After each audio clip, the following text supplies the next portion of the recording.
ہر وقت بندہ دکھی بے چین، ہر وقت زندگی توڑ رہی ہے، دولت کے انبار ہونے کے باوجود پوری نہیں پڑ رہی، کثرت ہے لیکن برکت نہیں ہے، ہر نعمت نصیب ہے لیکن نعمت سے تلذذ نصیب نہیں ہے، تو وہ ایک عجیب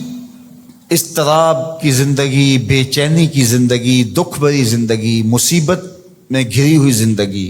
مصائب عالم کے اندر پھنسی ہوئی زندگی، ایک مصیبت زدہ زندگی کا تصور۔ تو اب ایسی زندگی کے اسباب کیا ہیں؟ علماء نے اس کے 5 اسباب بیان کیے ہیں۔ اگر ہم میں سے کسی کے پاس ان اسباب میں سے ایک بھی ہو تو اس کو فی الفور دور کرنا چاہیے، اور اگر خدا نخواستہ کسی کے اندر وہ 5 سبب پائے جائیں تو اس کو تو باہر صورت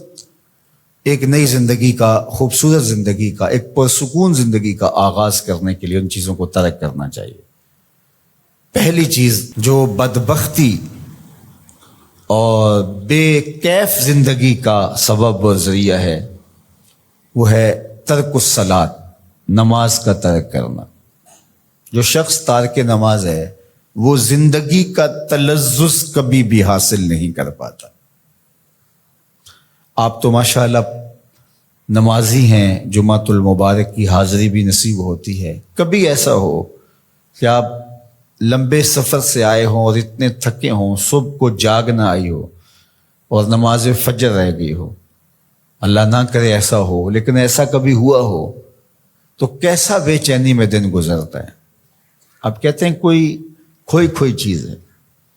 اس طرح دن بھر کے سفر سے آئے ہوں، تھکے ہوں، عشاء کی نماز پڑھے بغیر آپ لیٹ گئے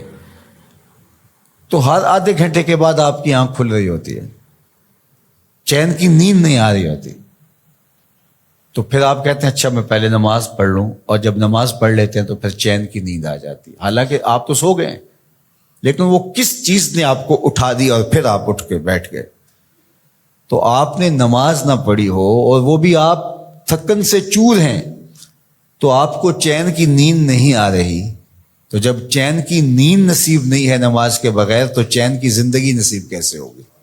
اور وہ شخص جو 5 نمازیں ترک کرنے کا عادی ہو چکا ہے اور اس کو پرواہ بھی نہیں ہے اس کی، تو وہ کہہ تو رہا ہے کہ مجھے پرواہ نہیں ہے، لیکن اندر سے اس کو کچھ چیز ضرور کاٹتی ہے، اس کا احساس اتنا مر چکا ہے کہ اس کو یہ سمجھ نہیں آ رہی کہ میری بے چینی کے اسباب کیا ہیں۔ نمازی کو تو پتا ہے کہ آج سارا دن بے چین اس لیے گزرا کہ میں فجر کی نماز نہیں ادا کر پایا، رات بار بار میں اس لیے اٹھ رہا ہوں کہ مجھے عشاء کی نماز پڑھنی ہے، اور یہ شعور بھی چھین لیا گیا جس سے وہ تو کہتا ہے کہ آج ڈپریشن ہے، آج فلاں مسئلہ ہے، آج میرا کوئی بلڈ پریشر اوپر نیچے ہو گیا، رات کو اٹھ کے کوئی گولی لیتا ہے اور جو ہے وہ بار بار بلڈ پریشر چیک کرتا ہے، کیا وجہ ہے کہ نیند نہیں آ رہی؟ تو اس کے نیند نہ آنے کا سبب تو کچھ اور ہے، لیکن وہ کچھ اور سمجھ رہا ہے اور دوائی کسی اور چیز کی کھا رہا ہے اور مرض اس کا کوئی اور ہے۔ تو یہ بدبختی ہوتی ہے کہ کوئی شخص تارک نماز ہو۔ تو 5 گانا نماز یہ شعار زندگی بن جائے تو انسان کی شقاوت سعادت میں بدل جاتی ہے اور وہ بدبختی سے خوشبختی کی جانب عازم سفر ہو جاتا ہے۔